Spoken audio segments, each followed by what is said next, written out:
How can you guarantee cheaper theme park tickets? How can you enter a park that's already blocked out? And when can you avoid the Park Pass reservation system altogether? Don't click that purchase button just yet before you commit to a Disney World vacation filled with coasters and characters and cheeseburger spring rolls. It's time to find the answers to your biggest park ticket and Park Pass reservation questions today here on DFB Guide.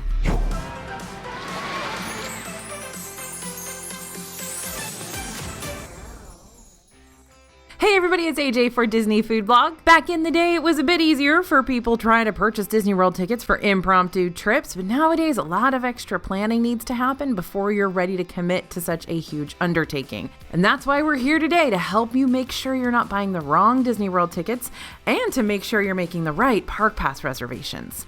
All this info is going to be great to have on hand when you're finally ready to lock in your vacation and reservations. So make sure to drop us your name and email at disneyfoodblog.com/parktickets, and we'll send you a full list of everything you need to know about park tickets before you decide to buy. We've even got a few extra tips on this digital list that you may want to know about too, just as a free fun bonus for you. Disney World tickets have gotten confusing, y'all, so this is where to get your basics and your expert tips as well. First, those basics. Before we get into all the nitty-gritty details, I want to make sure everyone's on the same page here. So let's really quickly go over how you're going to buy park tickets through the Disney World website. If you're currently on the main page of the site, click on the Parks and Tickets tab, then scroll down to Theme Park Tickets. This will show you a standard theme park ticket option. You can click Continue to proceed with the purchase. This is going to lead you to a page where there seems to be a lot going on, but we'll explain some of the other options listed here in just a second. For now, scroll down, select the number of days you're planning on being in the parks, and then scroll down to the ticket price calendar below. Again, a lot is happening here, but don't let it distract you from your mission.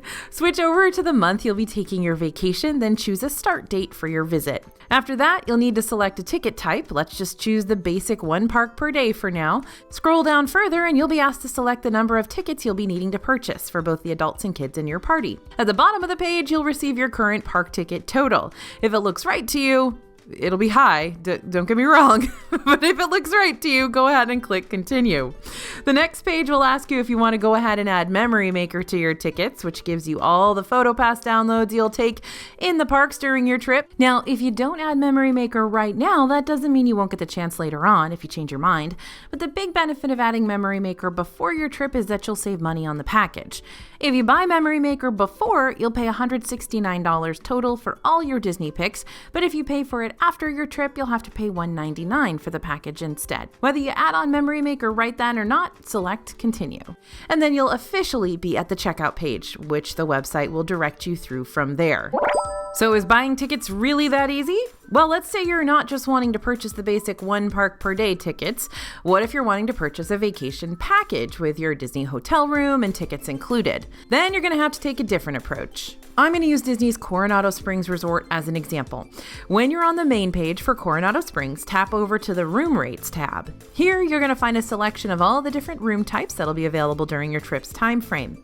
But before you select a room, check out that list of extra options directly above the room choices. Most commonly, you'll always see 2 choices, room and package.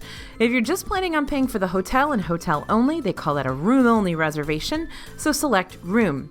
But if you want the package deal with your park tickets included, you can choose package. Guests will often choose this option simply because it feeds 2 birds with 1 scone. You can get all your purchases out of the way in one go. And other times, these packages might actually help you save money on your ticket and hotel stay, especially if there's a deal going on via Disney World's special offers, deals, and discounts page. But sometimes you can save money by buying your room and your tickets separately. Again, because maybe there's a room-only discount happening over on the deals and discounts page. So this is definitely something to do a little research on before you decide package or piecemeal. Now, stay with me here because this next tip I'm going to tell you is so important if you actually want to save some money on your Disney vacation package, which of course you do. If you find a discount on the special offers, deals, and discounts page that works perfectly with your trip, you will need to apply this discount yourself because Disney will not automatically do it for you. When Disney's offering a special discount, they'll list it as an option that you can select instead of the standard room and package options. These will be labeled as special offers, and if you want to use them, you'll just simply have to click on one of those offers instead. Applying these discounts isn't hard, but you gotta remember to do it. And if you don't remember, no sweat, you can still get that discount applied even after your purchase. What you'll need to do is go back to the main page of the website and select My Plans under the My Disney Experience tab. Scroll down to your vacation package reservation and click the Modify Reservation link right next to it. You can also do this with a room-only reservation if you find a room-only discount. This is going to allow you to update your vacation package or room to include any of those special offers you might have encountered after your purchase, as long as they still apply. If for some reason this method isn't doing it for you, you can always call the Disney Resort Hotel Reservations line. That's 407-939-1936 for some extra help. And don't forget, special offers are labeled as special for a reason, because they're usually a limited time. So even if you saw a special offer yesterday, that doesn't necessarily mean it'll be around the next day. If all of this sounds very confusing, don't worry. Our friends over at Small World Vacations, those are travel agents. They do a great job of keeping an eye on these kind of exclusive deals for folks who don't have the time to sit on the Disney website and watch out for them all the time themselves. So if you're looking for a certified Disney travel agent who works full-time as a Disney travel agent and can help you get the best savings possible for your vacation at no cost to you, be sure to reach out to Small World Vacations for a quote. I will link their info down in the description below. Okay, we got all that park ticket purchasing out of the way, and we've got our hotel too if we want to do a package. So we should be set and ready to go, right? Not so fast. Now we're on to part 2, the Park Pass reservation step. The Park Pass system is a mandatory step introduced to the Disney scene after the 2020 closures.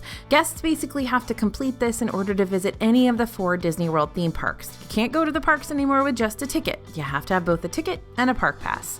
Think of it like saving your seat for a Broadway performance. Much like you have to pick the show you want to watch and which day you want to watch it on, Park Pass reservations ask you to select a park and which day you want to visit it. But how do you make these Park Pass reservations? First and foremost, you must have already purchased your theme park tickets before you can make a reservation. Once you make sure that your valid theme park admission is linked to your My Disney Experience account, the Disney website should already be prompting you to go ahead and make those Park Pass reservations right away, because they don't want you to forget. They don't want you to show up at the park and not be able to get in because you don't have a reservation. You can also find the link to make Park Pass reservations under the My Disney Experience tab. From there, just click Theme Park Reservations. Once the Park Pass reservations page opens up, select a date from the available options on the calendar, select the park you want to visit, confirm your plans, then wash, rinse, repeat. Warning though, do not take this second step for granted. It's a pretty straightforward procedure and doesn't cost you anything extra, but if you skip it, it will not matter if you bought those theme park tickets months in advance. You will not be able to enter any of the parks without those reservations, so just make them, don't put them off. Speaking of, the earlier you make the reservations, the better. You know how some Broadway shows sell out faster than others? That's also the case with Park Pass reservations. During busier times of the year, like during those specialty 3-day weekends or spring break season in March and April and end of the year holidays, particularly the week of Thanksgiving and Christmas, we tend to see Park Pass reservations fill up fast. Let's head to the Park Pass availability page on the Disney website so you can see what I'm dealing with here. There are 3 color schemes you can potentially find on each park day. Green means you're free to make Park Pass reservation for any park. Yellow means that select parks have already been booked solid, but others may still be available. You can tap on the calendar day highlighted in yellow to find out what's still available. And gray means there are no more Park Pass reservations whatsoever. And when that happens, you know those parks are going to be packed. More often than not, you'll find that Magic Kingdom tends to book up faster than the other parks, while Disney's Animal Kingdom is the park with more frequent last-minute availability. At any rate, it's better for you to book your Park Pass reservations at least a few months before your trip, just to make sure you have them all secured. And don't worry, you don't have to purchase theme park tickets and wonder if there's still availability for the parks you're buying them for. When you're going to buy your tickets and you're on the page where you need to choose the number of days, the number of guests, etc., the very top of the page, before you get to any of the park ticket details, has a link to the Park Pass reservation calendar. You can look over it beforehand to make sure your days in your parks are still available. Now, how about that dreaded yellow warning? Nothing sinks your heart faster while planning a Disney World vacation than when you click on the theme park reservation page and see the dates you're planning on visiting all highlighted in yellow. What makes matters even worse is if that yellow is all for the same park you were wanting to prioritize, probably Magic Kingdom. So what are you going to do? Even if Park Pass availability isn't showing up now, that doesn't mean more availability won't pop up later. This happens all the time. Keep checking the Park Pass availability calendar on the Disney World website leading up to your trip. We mean months, weeks, and even days leading up to your trip. Just keep checking it.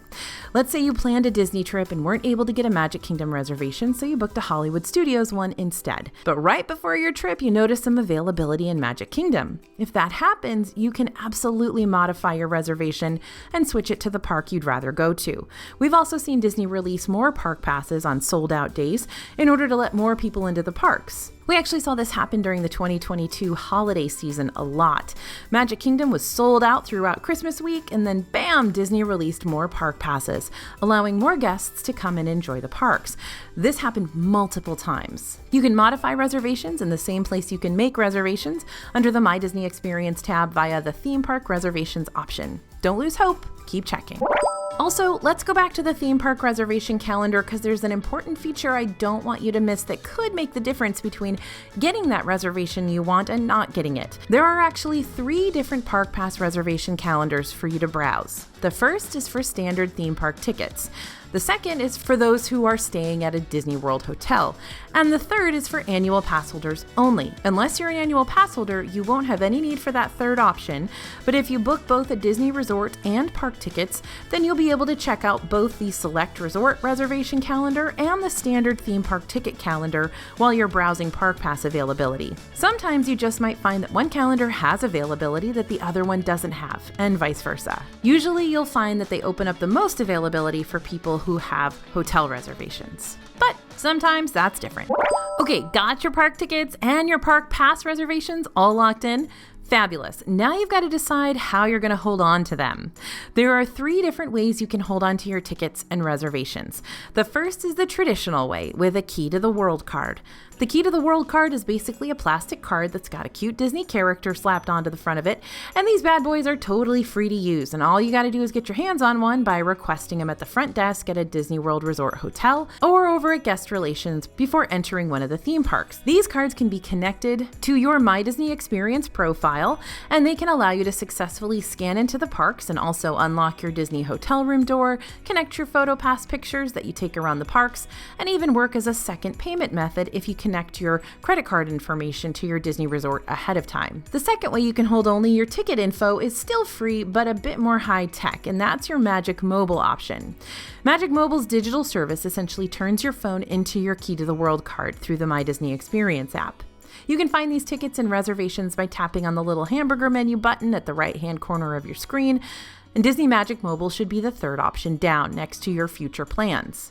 You'll be able to customize your Magic Mobile Pass in the app, where you'll even get to pick a fun design for it, and then you'll be able to add that Magic Mobile Pass to your digital wallet on your phone, like Apple Wallet for those Apple phones, for instance. Once you've done that, you can pull up that pass on your digital wallet when you need to scan into the parks. By the way, don't forget to enable Bluetooth to get it all working correctly. Now, the main difference between Magic Mobile and the physical Key to the World card, aside from one being digital and one being, physical, is that Magic Mobile can be used to automatically link your on-ride PhotoPass photos to your My Disney Experience account too. Meanwhile, a Key to the World card does not work with the automatic photo linking feature. Instead, you'll need to scan your physical card to those appropriate PhotoPass touchpoints with your PhotoPass photographer or at the picture preview sections after you ride an attraction that takes in-ride photos like Expedition Everest in Animal Kingdom or Tower of Terror in Hollywood Studios. It's not a huge game changer either way, but Magic Mobile does make sure you're going to get all those photos you take all day long, whether you want them on your app or not. And then there's the third premium option, Magic Bands or Magic Band Plus. Magic Bands are these nifty little wristband accessories that basically do everything the Key to the World cards and Magic Mobile features can do, and then some. Magic Bands are equipped with RFID technology, which can help you further immerse yourself in the different lands and rides around the parks. For example, you might see your name pop up in the Expedition Everest queue through the different digital advertisements on display. Or you might receive a personal farewell from the It's a Small World dolls after your happiest little cruise wraps up. To be honest, it's a little creepy, not gonna lie. And if you decide to get really high-tech and upgrade to a Magic Band Plus, then the immersiveness expands.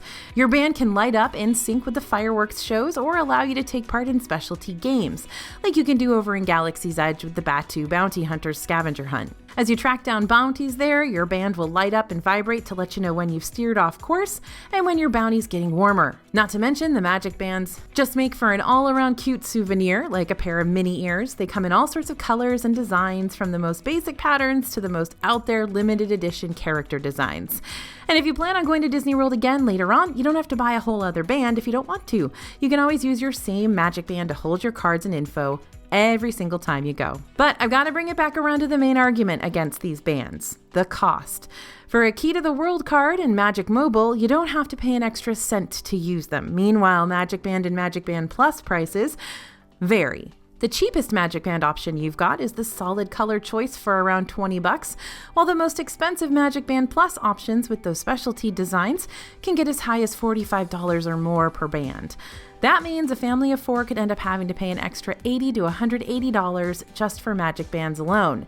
And the most painful part, these used to be free. Granted, it's hard to accessorize with the free ticket holder options, and you'll miss out on the fun interactive checkpoints when you go the free route too. But then again, these other options are free, and anywhere you might be able to save $1 or $2 or $80 could end up being a better deal for you. You'll just have to talk it over with your group to see if the extra investment before your trip is really going to be worth all the extra dough. Okay, time to talk about the difference between park hoppers. Since we're starting to talk about park ticket add-ons and extra expenses, now's just as good a time as any to bring up the other park ticket options you can potentially purchase: park hoppers and park hopper pluses. A park hopper ticket, it's hard to say park hopper, just so you know, I keep saying it and messing it up. A park hopper ticket gives you the ability to visit more than one park in a single go, which can be great for those who only have a limited number of days in Disney World to cover as much ground as possible. I also like to get park hoppers so that I have choices. So even though you do have to start your day in the park you made a reservation for, you can hop over to any other park starting at 2 p.m. And how you park hop is completely up to you. You could visit one other park, 2 other parks, maybe you want to attempt to visit all 4 parks in one day. That is 1,000% possible, but you may spend a lot of time traveling instead of being in the parks themselves. But hey, that's up to you. Park hopper prices start at $65 extra on top of your regular theme park ticket price, but are liable to be more expensive during busier times of the year. Yep, that's right, park hoppers are now surge priced. And then you have the Park Hopper Plus option. For an extra cost starting at around $85 on top of your standard park ticket, but again, surge priced, you can hop around from park to park and visit one of the Disney water parks, i.e. Typhoon Lagoon or Blizzard Beach, or another Disney experience, which usually involves golf, mini golf, foot golf, or a visit to the ESPN Wide World of Sports complex. You'll get a certain number of visits to these extra Disney World activities based on the length of your ticket. So a 2-day ticket will get you 2 visits, a 4-day ticket will get you 4 visits, etc. Now, this Park Hopper Plus option is only going to be a good deal for you if A, you were already planning on visiting one of the Disney water parks, and B, if you were already planning on park hopping during your visit. Otherwise, it's not best to pay for this most expensive ticket if you're not planning on getting full use out of it. It's also not worth adding on if you're only planning on using it for one of the mini golf courses like Winter Summerland or Fantasia Gardens. Not to say these mini golf courses aren't fun, but they only cost $14 per adult and $12 per kid. So no, the extra Park Hopper Plus, which is going to cost you $85, is not going to be worth a rousing round of putt-putt when you could have just paid for a game separately for way cheaper. Now, are you ready to party? Because we are. There'll be times throughout the year when Disney will offer after-hours events over at Magic Kingdom or Hollywood Studios and Epcot.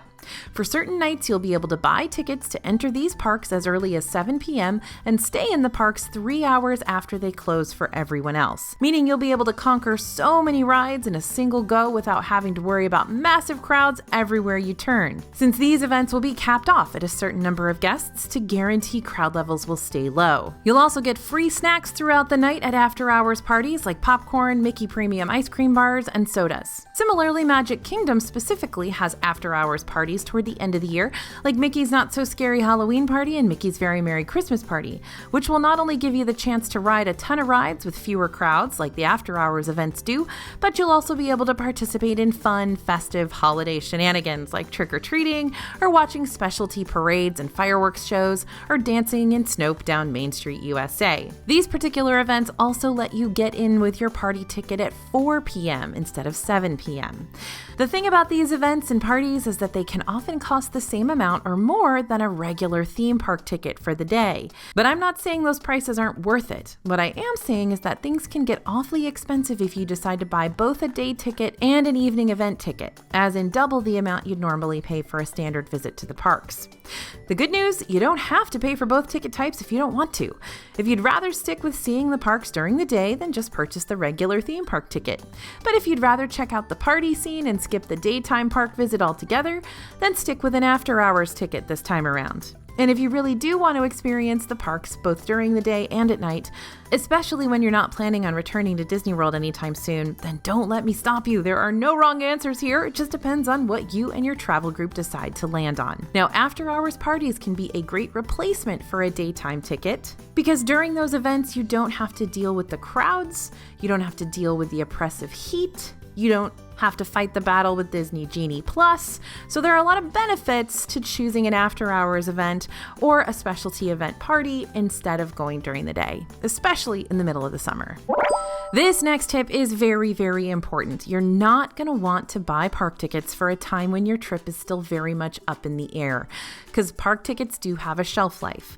But park tickets don't always expire. Once upon a time, you could buy a ticket and use it any time, whether it be 3 days from your purchase or 3 years from your purchase or 30 years from your purchase.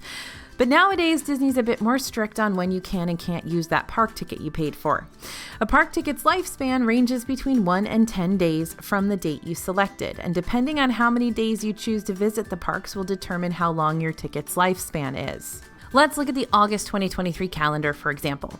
Let's say I chose a start date of August 13th. If I want to buy a 2-day park ticket, I can use those tickets during a span of 4 days, between August 13th to August 16th.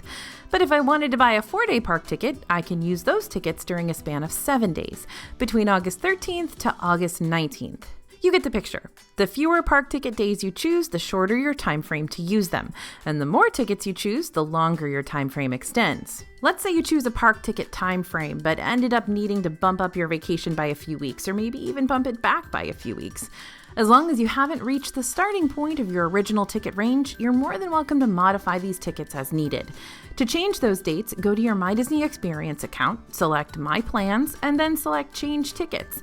From here, you'll be given a few different options, including modifying your ticket type, changing your ticket options, or changing your trip dates. The Disney World website does state that if there's a difference between the prices for the new ticket dates versus the ones you chose originally, you'll have to pay that difference when you finish making your changes. And one more side note, before you absolutely 110% decide to change your ticket dates, don't forget to double check that Park Pass reservation calendar. If you've already made Park Pass reservations for the original ticket days, they will not carry over to when you modify your trip dates, so you will need to make reservations all over again. But back to talking about your park ticket's lifespan. The important thing to take note of here is that Disney's going to give you more days to use those tickets than you actually are going to need, and that can work to your advantage in multiple ways.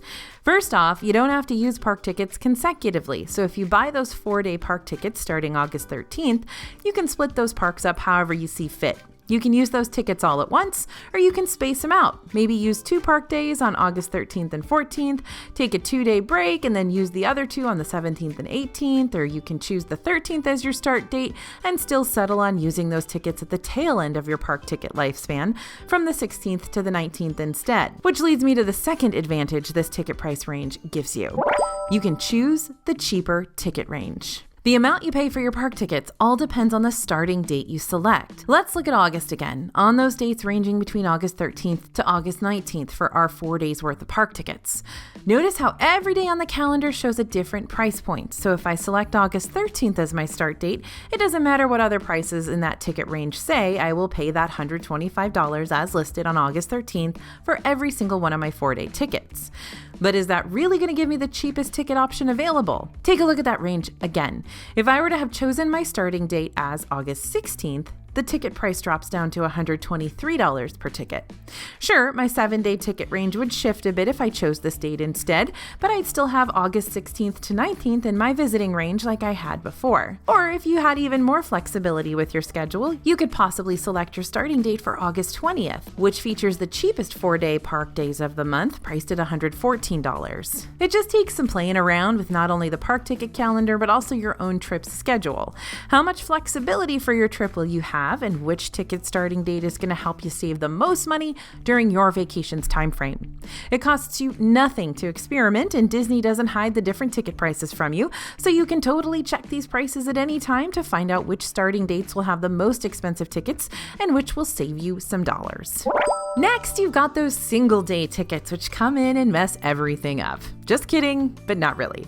Back in December, Disney World switched over their one-day, one-park tickets to have park-specific pricing. Normally, if you're paying for at least 2 days worth of park tickets, all you've got to worry about are the prices fluctuating by day, much like we saw with our August example. If I were to buy park tickets starting the 13th, I'd be paying $125 for all my park tickets, no matter which parks I chose to visit. However, one-day, one-park tickets now not only have prices that fluctuate depending on the day and season, but also based on which park you want to go to.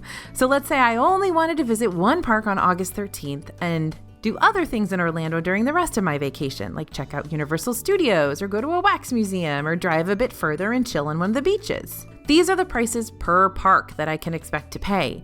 Animal Kingdom is the cheapest at $134. Next, you've got Epcot at $139. Hollywood Studios is $144 for that day. And finally, you've got your most expensive option, Magic Kingdom at $149 for that one day. One of the good things, however, that comes with buying a one-day park ticket is that you're not going to have to worry about taking an extra step to make a park pass reservation. And that's because park passes automatically come with those single-day, single-park tickets.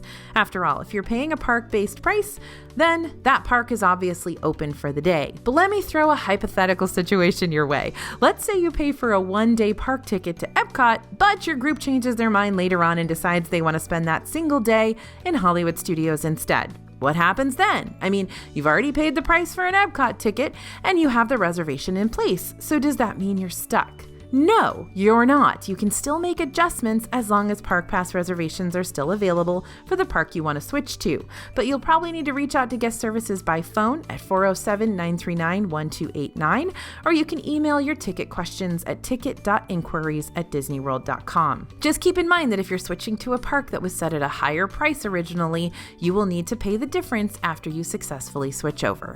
So, since you don't need to make Park Pass reservations for single-day tickets because they're automatically applied, are there any other exceptions to the Park Pass reservation rule? Just a few, but yes, they're starting to materialize more and more as of late.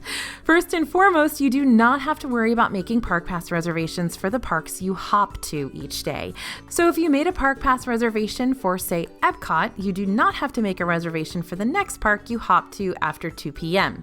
So you can just take a Skyliner right on over to Hollywood Studios, no reservation necessary. Hold on to this point because I'm going to speak more about it in the next one.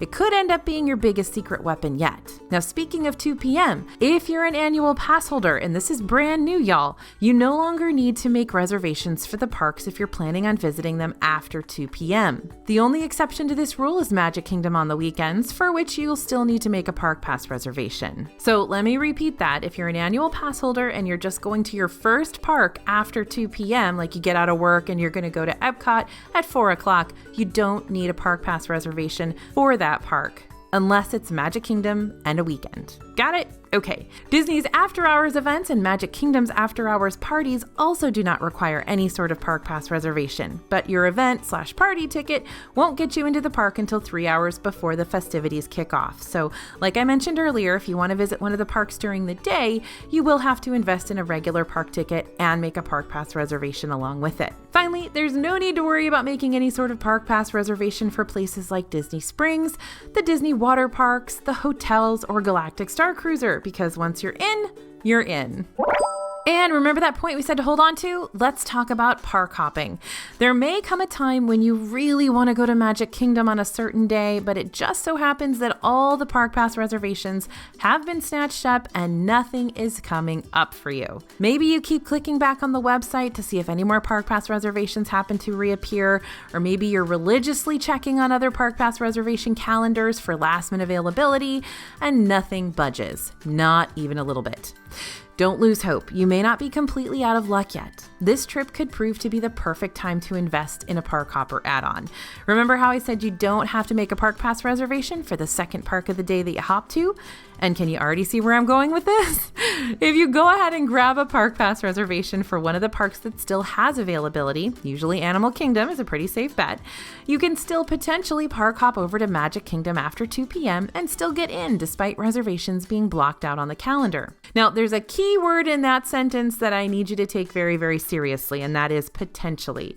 Just because you have a park hopper does not mean you're guaranteed this method will work if Magic Kingdom is just flat out filled to the brim after 2 p.m. I mean, would you really want to check out the park when it's that crowded anyways? But it's always best to call guest relations at 407-560-5000 to double check a park's current capacity before traveling all the way over and testing it out yourself. But if you're already at said park, you can go to guest relations directly and ask them about the current crowd situation. For the most part, you should be able to park hop over to Magic Kingdom just fine, but during those rare occasions when Magic Kingdom fills up solid for the day, other parks should still be more than happy to welcome you through their gates after 2 p.m.